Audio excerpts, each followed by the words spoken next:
الله أكبر الله أكبر.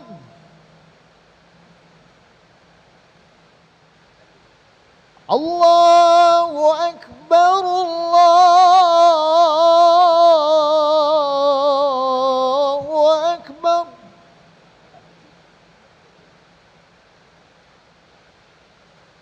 أشهد أن لا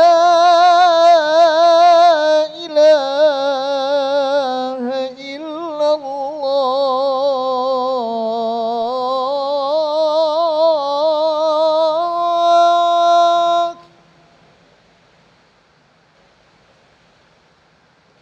أشهد أن لا إله إلا الله.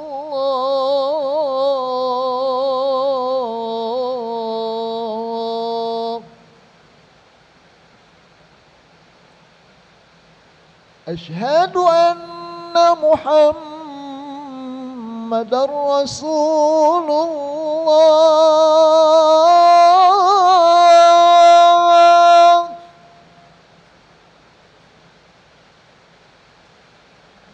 أشهد أن محمدًا رسول الله.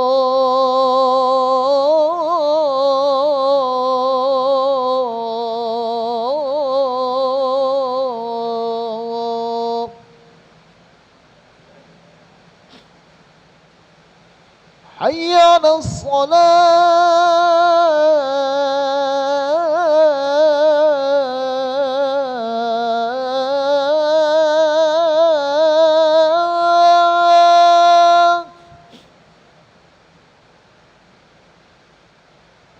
حي على الصلاة.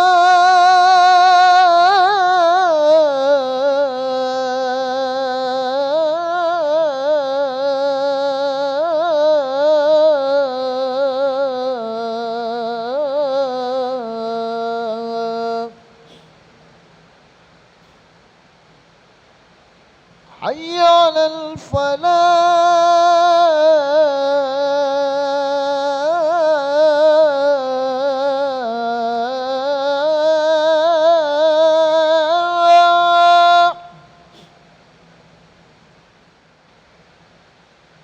حي على الفلاح.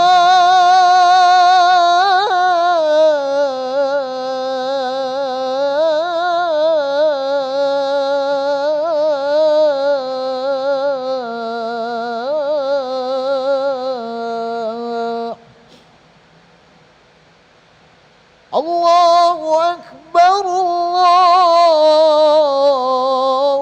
أكبر. لا إله إلا الله.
Bismillahirrahmanirrahim. Assalamualaikum warahmatullahi wabarakatuh. Alhamdulillahirabbil alamin. Allahumma shalli ala sayyidina Muhammad wa ala ali sayyidina Muhammad. Amma ba'du. Hadirin para jamaah yang berbahagia, selamat datang. Ahlan wa sahlan wa marhaban bihudurikum fi Masjid Sultan Mahmud Badarudin Jaya Wikramo Palembang. Alhamdulillah hari ini Rabu 11 Sa'ban 1445 Hijriah bersamaan dengan tanggal 21 Februari 2024 Masehi. Mari bersama kita melaksanakan sholat asar secara berjamaah. Adapun selaku petugas pada hari ini, azan telah dikumandangkan oleh Al-Ustadz Ki Agus Junaidi Hasim dan imam nantinya akan dipimpin oleh Al-Ustadz Habibi Lutro Al-Hafiz. Dilanjutkan dengan cawisan ba'da sholat bersama guru kita Al-Mukarram Al-Habib Ahmad bin Alwi Al-Kab dengan pembahasan fikih kitab Safinatun Najah. Untuk ketertiban dan kenyamanan beribadah, jamaah diharapkan untuk tidak mengaktifkan handphonenya dan barang-barang milik jamaah dititipkan pada tempatnya. Dan kami himbau pada para jamaah sekalian agar berkenan mengikuti doa dan zikir bersama imam sampai dengan selesai. Demikianlah harap dimaklumi atas perhatiannya. Kami pengurus Masjid Sultan Mahmud Badarudin Jaya Wikramo Palembang mengucapkan terima kasih. Semoga Allah Subhanahu wa taala menerima amal ibadah kita. Amin ya rabbal alamin. Wassalamualaikum warahmatullahi wabarakatuh. Allahu Akbar, Allahu Akbar. Asyhadu an la ilaha illallah. Asyhadu anna Muhammadar Rasulullah. حي على الصلاة حي على الفلاح قد قامت الصلاة قد قامت الصلاة الله أكبر الله أكبر لا إله إلا الله لا إله إلا الله سيدنا محمد رسول الله صلى الله عليه وسلم أقامها الله وأدامها ما دامت السماوات والأرض وجعلنا من صالح أهلها استووا الصلاة رحمكم الله استووا صفوفكم تمام الصلاة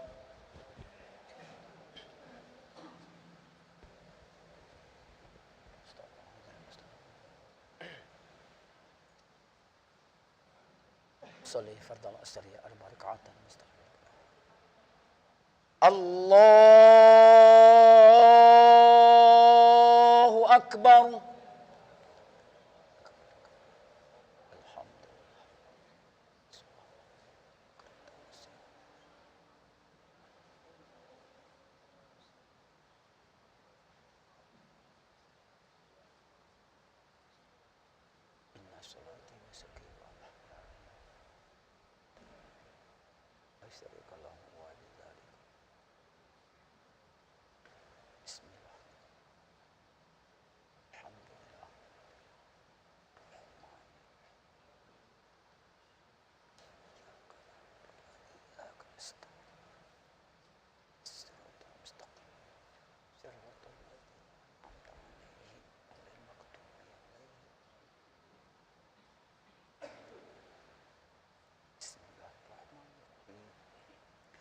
أرأيت الذي يكذب بالدين كالذي يدعو اليتيم ولا يحض على طعام المسكين فويل للمصلين الذين عن صلاتهم ساهون الذين هم يراءون ويمنعون الماعون الله أكبر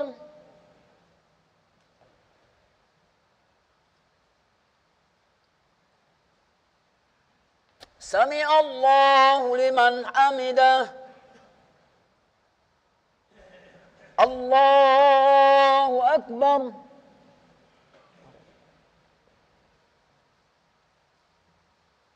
الله أكبر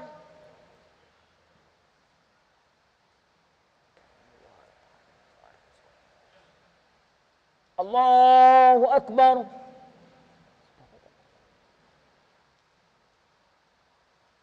الله أكبر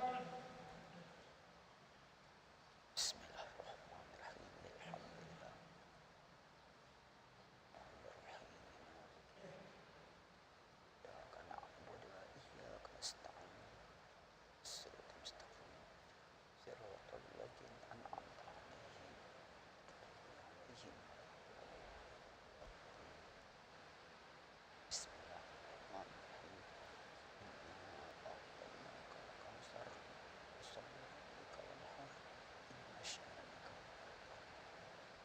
Allahu Akbar.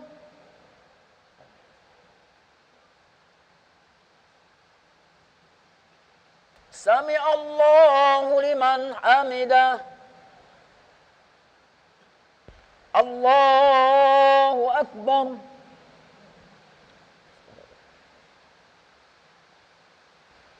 Allahu Akbar.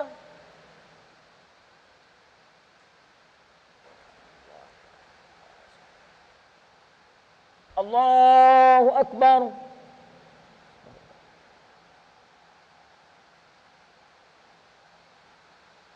Allahu Akbar.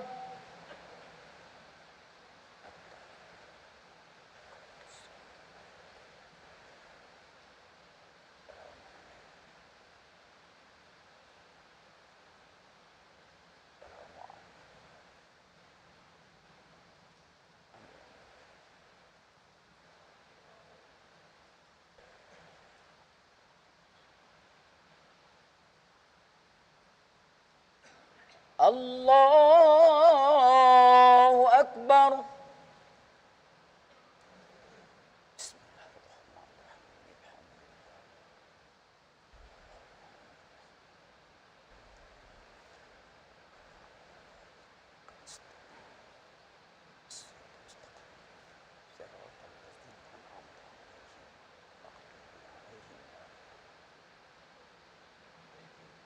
Allahu Akbar.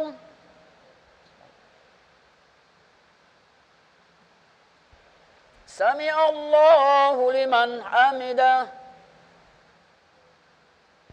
Allahu Akbar.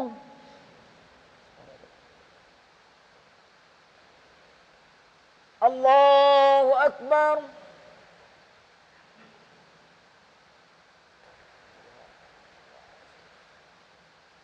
Allahu Akbar.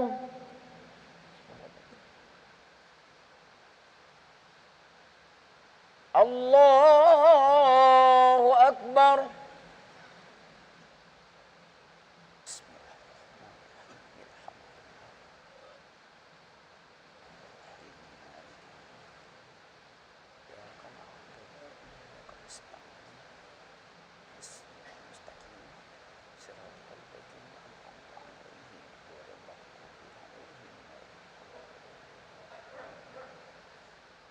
Allahu Akbar.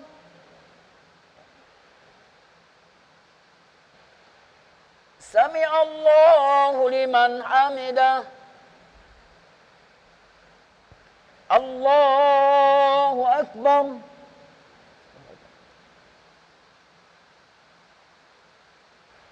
Allahu Akbar.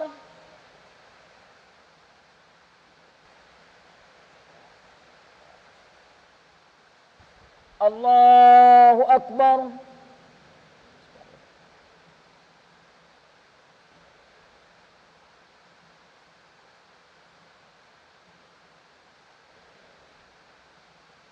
Allahu Akbar.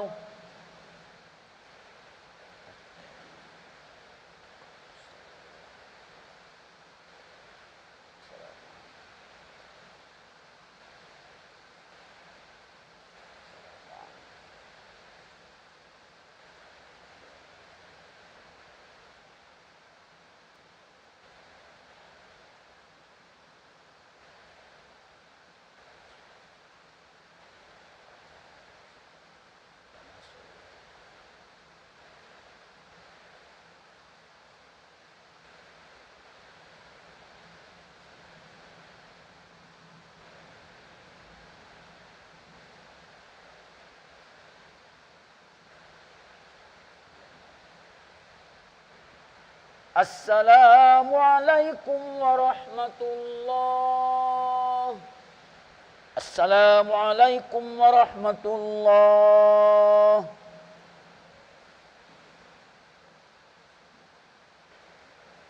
Alhamdulillahirabbil alamin. Astaghfirullahalazim allazi la ilaha illa huwal hayyul qayyum wa atubu ilaih. Astaghfirullahalazim allazi la ilaha illa huwal hayyul qayyum wa atubu ilaih. Astaghfirullahalazim allazi la ilaha illa huwal hayyul qayyum wa atubu ilaih.